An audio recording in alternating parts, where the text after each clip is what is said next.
tinggalkan yang membuat engkau ragu, ila ma la yaribu, kepada hal yang membuat engkau tidak ragu. Apa kata baginda Rasulullah SAW? Da' ma yaribu, tinggalkan yang kamu ragu. Raib itu disebutkan di Quran, dalikal kitabu la raiba, itulah kitab yang tidak ada raib. Apa arti raib tadi? Keraguan. Bahasa lainnya kegelisahan.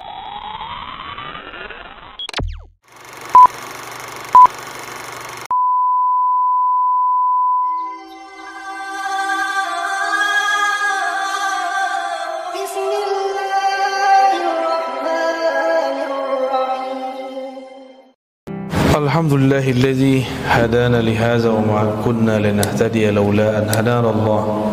Asyhadu an la ilaha illallah, asyhadu anna Muhammadan abduhu wa rasuluh.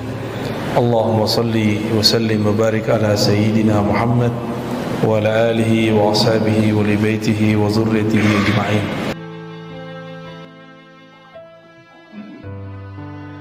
An Abi Muhammad Al-Hasan ibn Ali bin Abi Thalib, dari Abu Muhammad, yaitu cucu baginda Rasulullah SAW, Sayyidina Al-Hasan bin Ali bin Abi Thalib radhiyallahu ta'ala anhu. Jadi Sayyidina Al-Hasan ini anak Sayyidah Fatimah yang paling tua, yang kecilnya disebut Al-Husain. Sayyidina Ali punya istri yang lain, nama anaknya disebut dengan Muhammad juga, Muhammad, tapi ibunya bernama Al-Hanafiyah, maka disebut Muhammad Al-Hanafiyah. Sedangkan ada Muhammad Al-Muthanna, ada Muhammad bin Al-Hasan. Sayyidina Al-Hasan ini orangnya penyabar, mau mengalah. Jadi ketika transisi dari Sayyidina Ali ke Muawiyah, itu yang menjembatani adalah Sayyidina Al-Hasan. Padahal beliau yang paling berhak waktu itu menjadi pengganti Sayyidina Ali. Tapi beliau tidak mau orang-orang perang, tidak mau konflik, maka dia islah antara dua kelompok, simpatisan Sayyidina Ali dengan loyalis Sayyidina Muawiyah. Jadi Sayyidina Al-Hasan ini boleh disebut penyelamat atau juru damai di kalangan sahabat Nabi Sallallahu Alaihi Wasallam. Istrinya banyak yang mau sama dia, banyak yang mau. 4 ganti lagi 4, terus begitu sampai puluhan istrinya.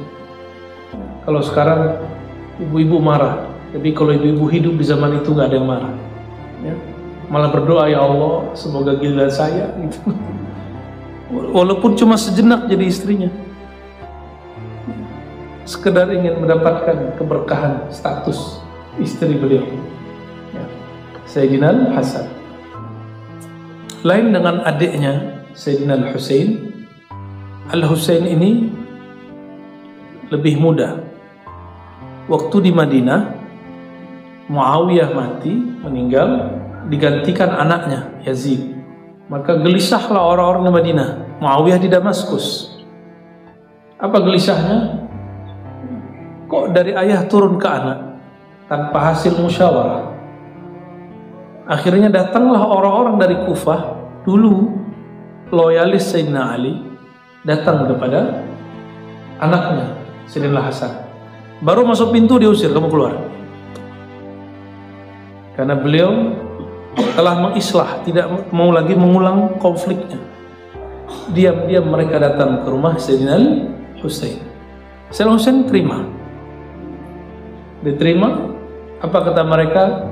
Wahai cucu baginda Rasulullah, jika kalian diam melihat ketidakadilan ini, lalu siapa lagi yang akan berjuang? Sayyidina Husain kemudian menganggap, oh iya juga ya.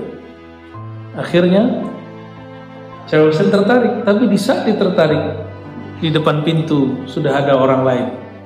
Pas dibuka ternyata abangnya Sayyidina Hasan. Apa kata beliau? Ya Husain, nantaqil ghadan ila Makkah. Besok kita hijrah ke Mekah. Terus orang yang datang tadi, inilah politisi.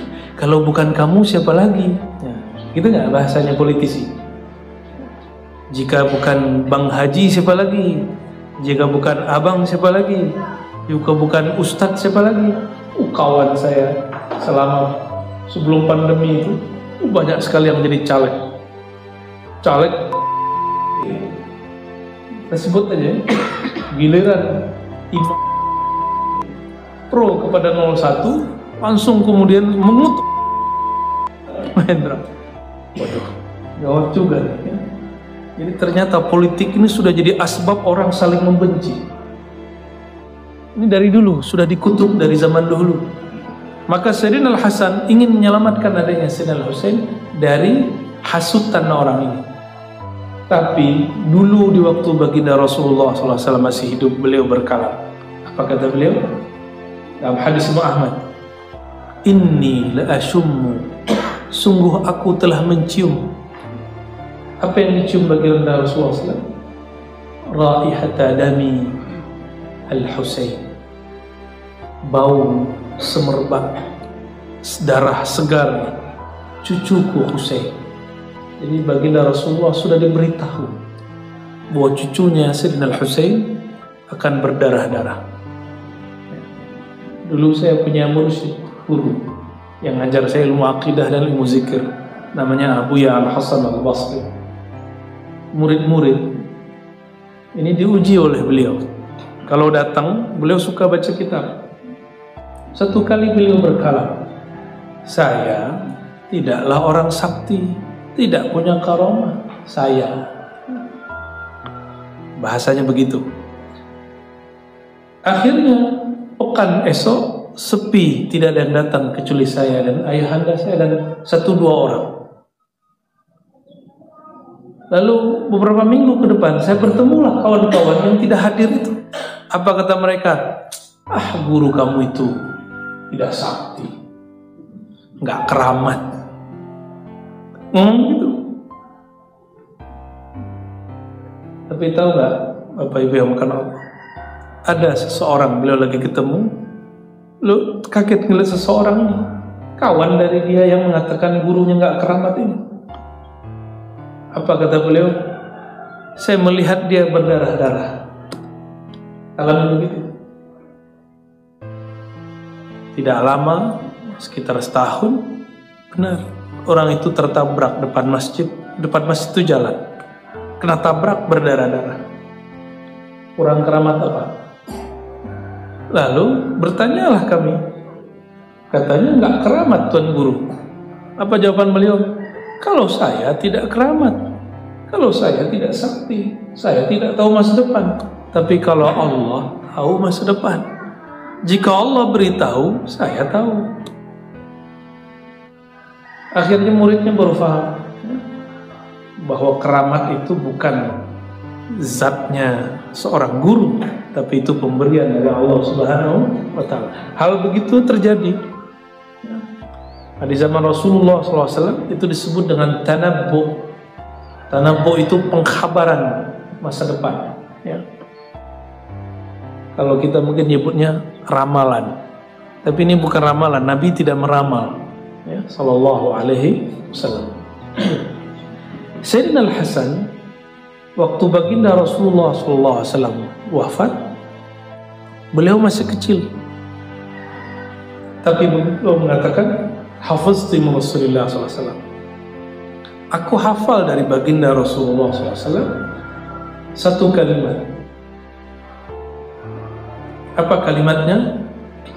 Kalimatnya dibagi 3. Da' ma yaribuk. Ingin hidup tenang gak?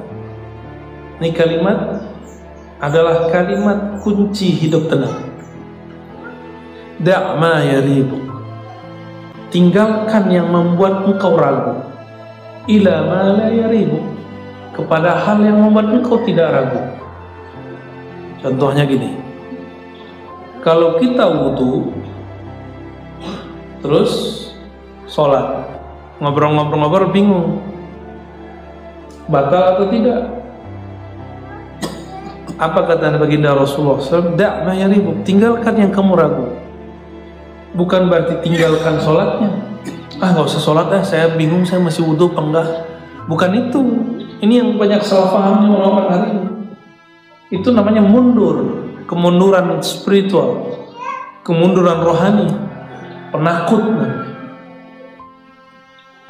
Da'ma yaribuk itu prakteknya apa? Ulangi wudhunya lalu sholat, segarkan kembali lalu sholat. Bukan saya nggak mau sholat dulu. Nah itu nggak benar. Jadi da'ma yaribuk, tinggalkan yang membuat kamu ragu, bukan tinggalkan kerjaanmu, enggak. Ini yang orang-orang salah paham. Dia ragu nih kerjaannya gimana, ditinggalkan pekerjaannya. Itu bukan da'ma yaribuk. Da'ma yaribuka ila man yaribuk. Tinggalkan yang kamu ragu kepada hal yang kamu tidak ragu. Ar-raib itu disebutkan di Quran. Dalikal kitabu la raiba. Itulah kitab yang tidak ada raib. Apa arti raib tadi? Keraguan. Raib itu bahasa lainnya kegelisahan, yang membuat kamu gelisah. Nah itu disebut dengan raib. Kalau raib lain lagi ya. Udah bahasa Indonesia ya. Raib artinya hilang ya. Nah, ini enggak, bukan, beda dengan bahasa Arab. Fa inna sidqa tuma'nina, karena kejujuran itu, keselarasan zahir dan batin itu melahirkan tuma'nina, kedamaian. Wa in wal kadhiba riba, sedangkan orang-orang yang berbohong, berdusta itu pasti riba. Riba bukan riba atau gimana? Taknya ada, bukan riba. Riba itu gak pakai ya, riba. Karena ini riba. Riba tadi, riba. Yaitu keraguan.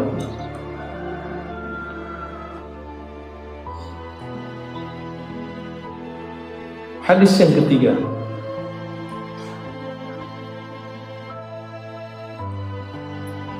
Dari Abu Sufyan Sakhar bin Harb radhiyallahu ta'ala anhu fi hadithi tawil fi qissati Hirqal. Dalam hadis yang panjang, ini potongan dialog antara pemimpin Mekah dengan pemimpin Rum, yaitu Heraklius. Orang Arab itu nggak biasa baca Heraklius. Apa kata mereka? Herakla.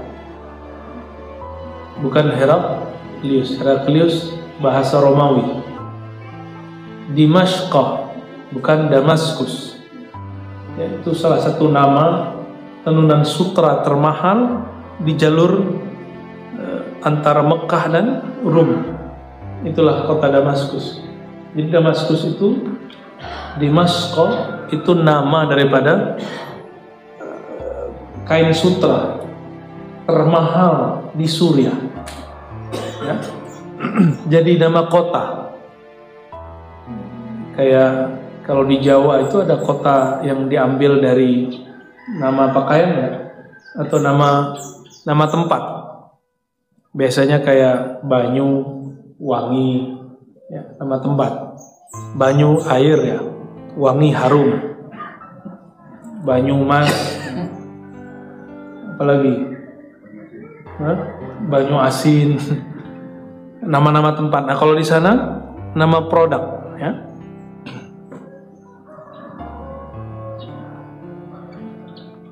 Jadi Abu Sufyan tinggal di Mekah, dia setiap kali musim tertentu berjualan, bawa barang dari Yaman. Orang Yaman ini, di situ ada namanya Teluk Aden. Teluk Aden itu dulu banyak orang-orang kita dari Nusantara ini berdagang ke sana. Apa yang dijual? Rempah-rempah, kayu gaharu. Nggak ada di Arab kayu gaharu. Jadi parfum yang antum beli di sana itu kayunya dari sini. Itu dari kayu gaharu. Ini ada pakarnya di sini nih, itu pakar di belakang. Orang yang Brunei itu. Ya. Saya belajar ilmu gaharu dari beliau. Tanya, ada berapa macam kayu gaharu? Berapa tuh tadi? 21 lebih. Tuh. Yang kita beli di sana, yang bungkusnya bagus-bagus, packagingnya oke, Itu gayunya dari negeri kita, negeri tropis. Cuma kalau orang ustadz bakar kemenyan itu syirik, kata orang jahil nih. Tapi kalau pakai baju koko, terus pakai semprot-semprot, bakarnya bakar gaharu, itu islami. Tidak adil, antum itu terjajah. Biasa dijajah sama Belanda, sekarang dijajah sama tradisi Arab. Kita ini nggak perlu salah paham. Ya. Kemenyan itu kan bahannya sama kayak gaharu juga, bener ya? Bedanya kalau menyan Arab soleh gitu ya. Kalau menyan Indonesia nggak soleh. Dan yang paling aneh, muncul ustadz-ustadz khurafat yang katanya pemberantas bid'ah, tapi kemudian terjebak kepada khurafat yang tidak ada dalilnya. Apa itu? Kalau ada orang bakar menyan, itu bau menyan adalah makanan untuk jin, masuk angin terjinnya. Ya. Tidak ada satu dalil yang menyebutkan bahwa jin itu makan kemenyan, tuh nggak ada. Makan bau kemenyan nggak ada. Nggak. Kebetulan ada kelompok-kelompok kebatinan, mereka pakai kemenyan. Orang dulu nggak ada. Parfum-parfum yang antum pakai hari ini sekarang itu yang dibeli di Mekah itu nggak ada dulu. Dulu orang ambil kayu gaharu terus dibakar. Saya masih ingat masa saya kecil, kami kalau zikiran kata guru, ya bakar dulu menyan biar harum, malaikat suka yang harum-harum.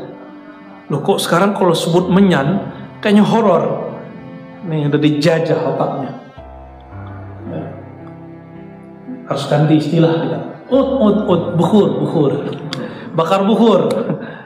Ya, saya dulu kira juga sama.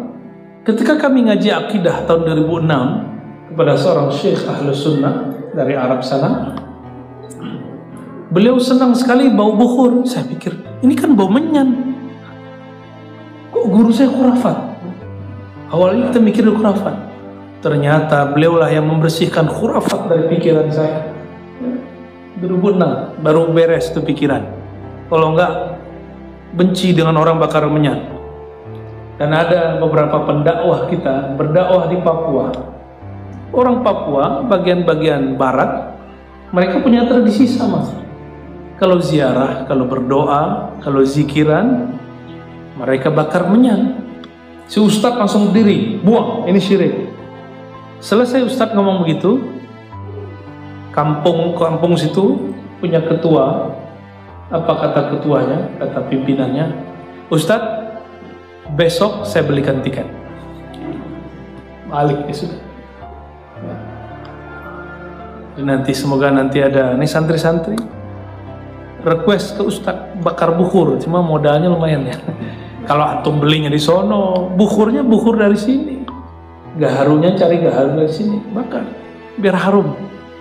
Biar bau asapnya itu nempel, karena kayu gaharu itu ada minyaknya dan itu dia nempel, baunya harum. Ya nggak horor ya.